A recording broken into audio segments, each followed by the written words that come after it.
Lecture 7મું. દિલ એ એક સાચું યંત્ર છે.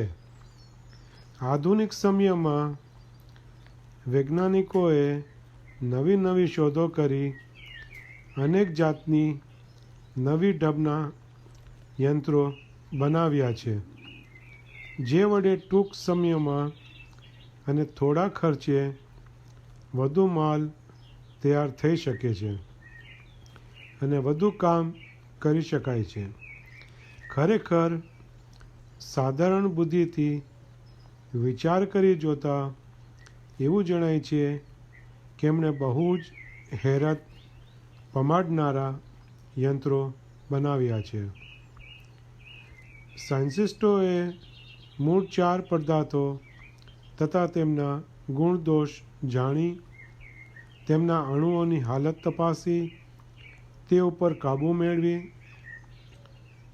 આ ચમત્કારિક યંત્રો બનાવ્યા છે. આ 4 પદાર્થો આ પ્રમાણે છે. નક્કર,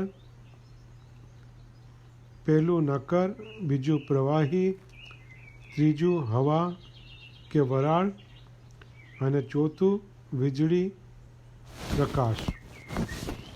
આ પદાર્થો પૂરેપૂરી રીતે પીછાણી તેમને કાબૂમાં લઈ તેમની મદદથી સાયન્ટિસ્ટોએ જુદા જુદા યંત્રો બનાવી જગત સમક્ષ મૂક્યા, જેવા કે gramophone, harmonium, telephone, wireless radio, television, અનેક નવી જાતના હથિયારો, railway, train, motor, steamer, aeroplane વગેરે.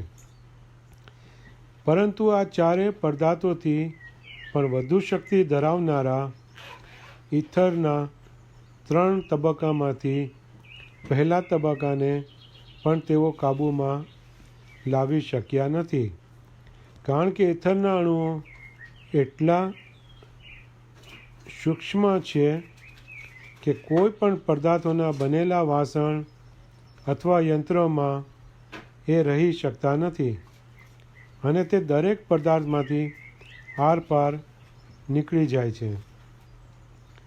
જો ઇથરને કાબૂમાં લાવી શકાય તો આ જગતમાં ઘણા ચમત્કારો કરી શકાય, કારણ કે કોઈ પણ પદાર્થનું બંધારણ ઉપરથી જ થયેલું છે અને તે ઇથર ઉપર જ આધાર રાખે છે.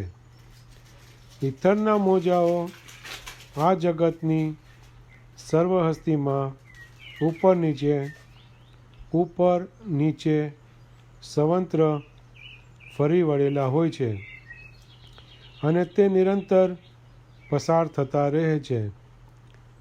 દાખલા તરીકે એક સ્ટીમરને દારેસલામથી મુંબઈ અલ્પ સમયમાં લઈ જવી છે.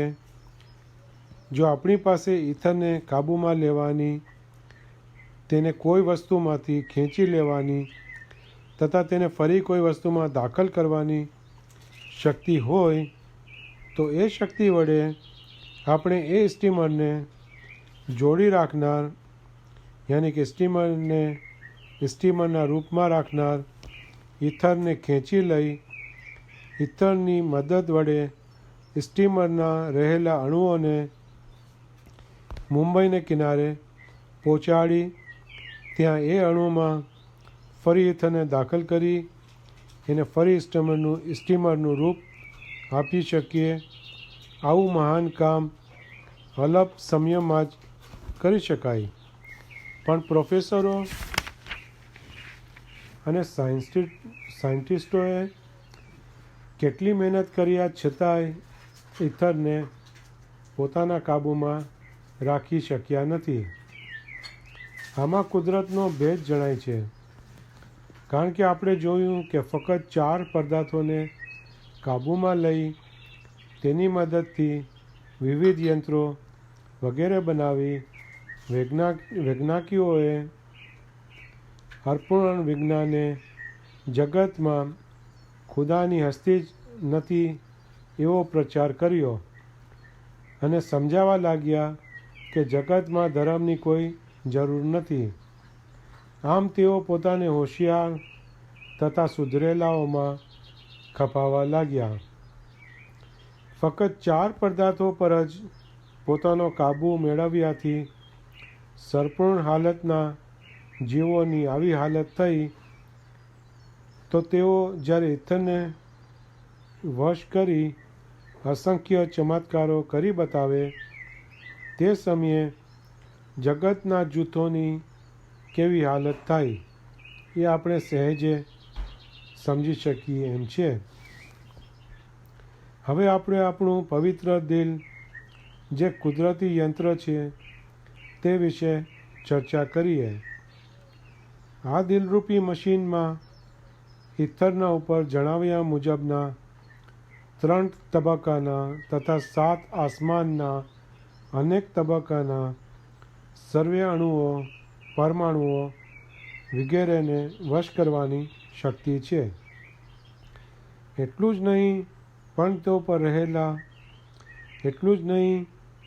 ઉપર રહેલા અત્યંત પવિત્ર નૂરી આસમાનો, જે ખુદાના અંગરૂપ છે, જ્યાં ઉત્તમમાં ઉત્તમ અને પાક ખુદાના નૂરનું અપાર, અલૌકિક, અવર્ણનીય, ઉત્તમ તખત છે, એવા અર્શલ અજીમમાં પણ દિલ દાખલ થઈ શકે છે.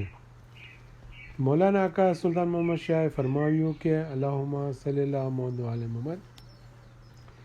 આ દુનિયાની એટલી શક્તિ નથી કે તે ત્યાં જઈ શકે, પરંતુ દિલ ત્યાં જઈ શકે છે. દિલનું યંત્ર આટલી બેહદ શક્તિ ધરાવે છે. પાક ખુદાએ એ યંત્ર બનાવી દરેક માનવીમાં એ દાખલ કરી તેનો સર્વ અંકુશ મનુષ્યના હાથમાં સોંપ્યો છે. એટલા માટે ખુદાએ મનુષ્ય જાતિને તમામ મખલુકાતમાં સર્વશ્રેષ્ઠ બનાવેલ છે. આની સાબિતીમાં કહી શકીએ કે ખુદાએ હઝરત આદમને બનાવી તેની પેશાનીમાં પંચન પાકનું ખુદાઈ લાશરીક નૂર જલવાગર કર્યું અને તમામ મલાઈકોને હુકમ કર્યો કે આદમને સિજદો કરો. હાકમને તાબે થઈ સર્વે મલાઈકોએ સજદો કર્યો, પણ ફક્ત અઝાઝીલે સજદો કર્યો નહીં, જેથી તે રાન્યો ગયો. આ વિગત પવિત્ર કુરાનમાં વિસ્તારથી વર્ણવી છે. આ વર્ણન જાહેર છે. હઝરત આદમ મનુષ્ય માત્રના પિતામાં હતા. તે પૈગંબરનો સર્વશ્રેષ્ઠ દરજ્જો ધરાવતા હતા.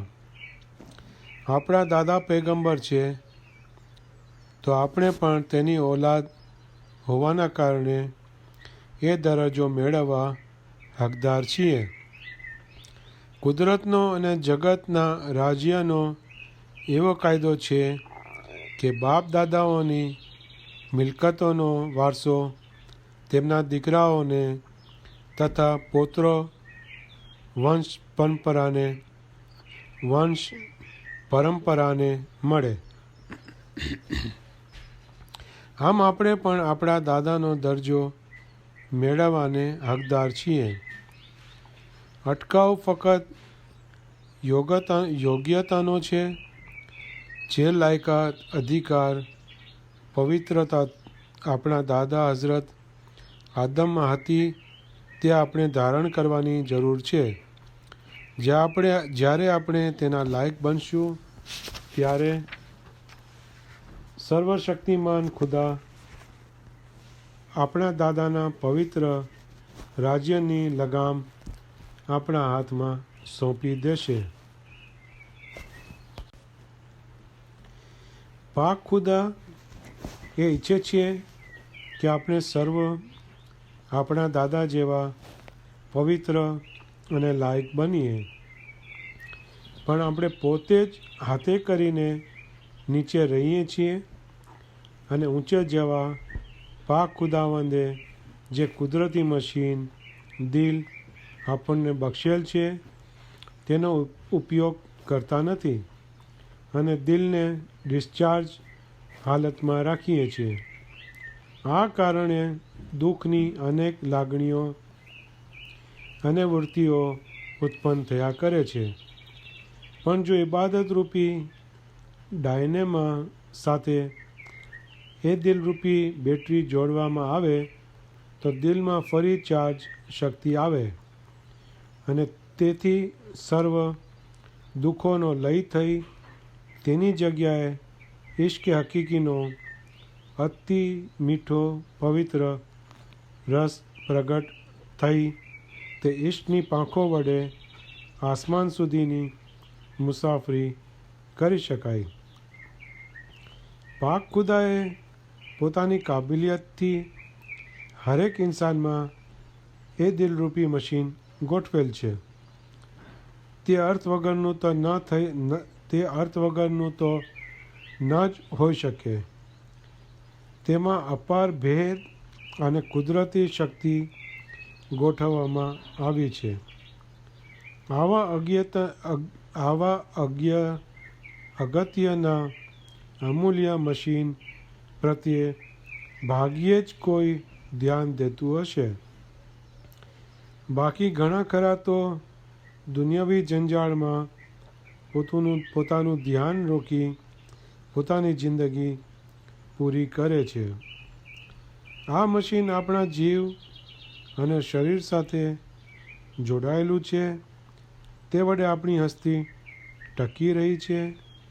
એને કોઈ ચલાવતું નથી. તેને જાહેર રીતે ચલાવનાર કોઈ નથી. આપણું પોતાનું ધ્યાન પણ તે તરફ હોતું નથી. તે છતાં જાગૃત અવસ્થામાં કે ઊંઘમાં નિરંતર શ્વાસોશ્વાસ ચાલુ રાખી લોહીની ગતિને કાબૂમાં રાખી શરીરમાં ચોમેર તે પોષણ આપ્યા કરે છે. જિંદગીના અંત સુધી તે મશીન ચાલુ રહે છે અને જ્યારે એ મશીન ચાલતું બંધ થાય છે ત્યારે જીવન લીલાનો અંત આવે છે, મૃત્યુ થાય છે. અમુક જ્ઞાનીઓ સિવાય કોઈ પણ લોકો આ મશીન પ્રત્યે ધ્યાન દેતા નથી. તેમ કોઈનું વિવેચન સાંભળી એ તરફ ધ્યાન દઈ શકતા નથી, પણ ફક્ત દુનિયાવી કામકાજમાં રચ્યા પચ્યા રહે છે. જે મશીનથી આ લોકની તેમજ પરલોકની સર્વે ઉમેદો ફળીભૂત થઈ શકે તે તરફ દુર્લક્ષ કરી ફક્ત દુનિયાવી વ્યવહારિક બાબતો તરફ જ ઘણાઓ પોતાનું સર્વ લક્ષ દોડાવે છે.